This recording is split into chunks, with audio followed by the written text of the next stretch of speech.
नमस्कार और स्वागत है आपका हमारे चैनल कहानी मंथन पर।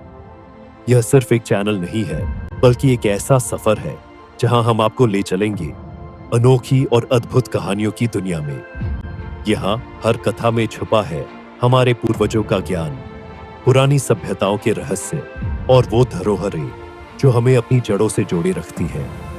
यह चैनल समर्पित है उन कहानियों को जो हमारे पुराणों, इतिहास और दंतकथाओं से प्रेरणा लेकर आज भी हमें जीवन के गहरे अर्थ समझाती है। कहानी मंथन में आप सुनेंगे अनुभव और ज्ञान की कथा। सुनसान पर्वत के शिखर पर एक प्राचीन गुरुकुल स्थित था। वहां वटवृक्ष के नीचे एक वृद्ध ज्ञानी ब्रह्मगुरु बैठते थे। उनका चेहरा शांत, उनके शब्दों में गहराई और उनकी उपस्थिति में एक अद्भुत आभा थी। उनके शिष्य उन्हें श्रद्धा से घेर कर बैठते थे, क्योंकि वे जानते थे कि ब्रह्म गुरु की हर कथा में ज्ञान और रहस्य छुपा होता है। गुरु बोले, प्रिय शिष्यों, आज मैं तुम्हें 3 अद्भुत कहानियां में सुनाऊंगा। ये कहानियां न केवल तुम्हारे मन को चौंकाएंगी, बल्कि तुम्हारे ज्ञान के क्षितिज को भी विस्तृत करेंगी।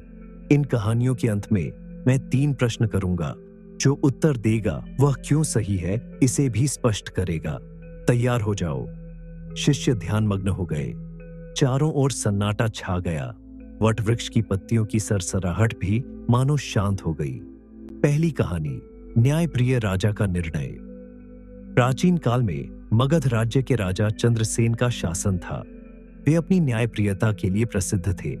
एक दिन उनके दरबार में 2 व्यक्तियों ने आकर दावा किया कि दोनों के पास एक ही अनमोल रत्न है। रत्न एक ही था, परंतु दोनों ने उसे अपना बताया। राजा ने दोनों की बातें सुनी। फिर उन्होंने रत्न को एक ताले में बंद कर दिया और कहा, यह रत्न उसका होगा जो अगले पूर्णिमा तक धैर्य और सच्चाई की परीक्षा में खरा उतरेगा। पूर्णिमा के दिन राजा ने एक विचित्र निर्णय सुनाया।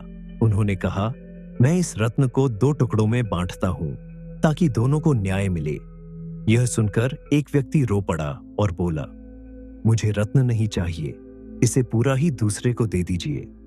राजा मुस्कुराए और बोले, यही इसका असली मालिक है, क्योंकि जो सच्चा होता है वह बंटवारे से डरता है। गुरु थोड़ा रुके। शिष्य चुपचाप सुनते रहे। दूसरी कहानी, खोया हुआ खजाना। कुशावती राज्य में एक राजा थे, वीरेंद्र। उनके राज्य में एक पवित्र खजाना था जिसे हर पीढ़ी में नए राजा को सौंपा जाता था। लेकिन एक बार वह खजाना खो गया। राज्य में हाहाकार मच गया। राजा ने घोषणा की कि जो भी खजाने को ढूंढेगा उसे आधा खजाना उपहार स्वरूप दिया जाएगा।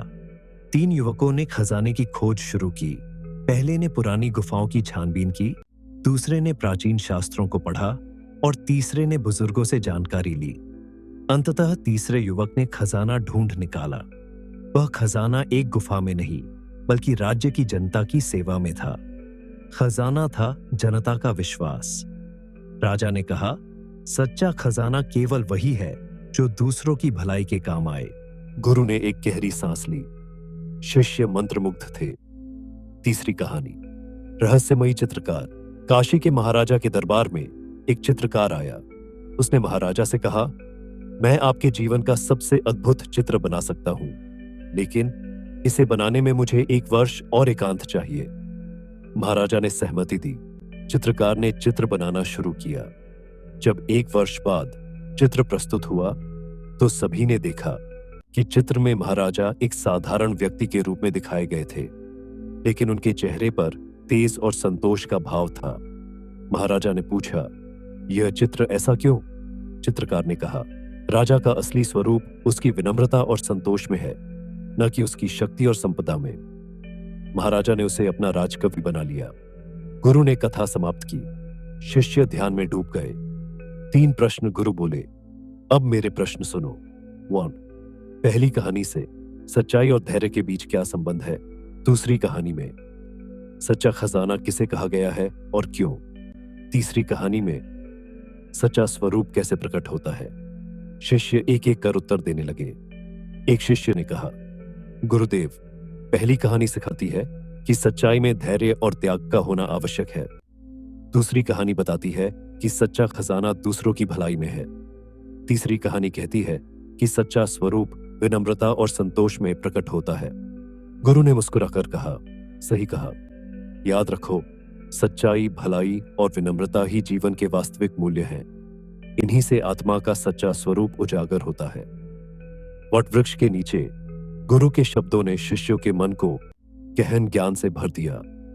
कहानी समाप्त होते ही चारों ओर एक दिव्य शांति छा गई। इसे लाइक करें, शेयर करें और अपनी राय हमें कमेंट्स में जरूर बताएं।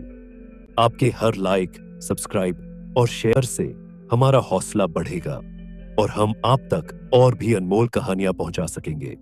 कहानी मंथन सिर्फ कहानियों का मंच नहीं है, यह एक ऐसा प्रयास है जो आपको आपके मूल्यों, परंपराओं और अपने भीतर छुपे हुए खजाने से परिचित कराएगा। हमारे चैनल को सब्सक्राइब करें और हमारे इस सफर का हिस्सा बने।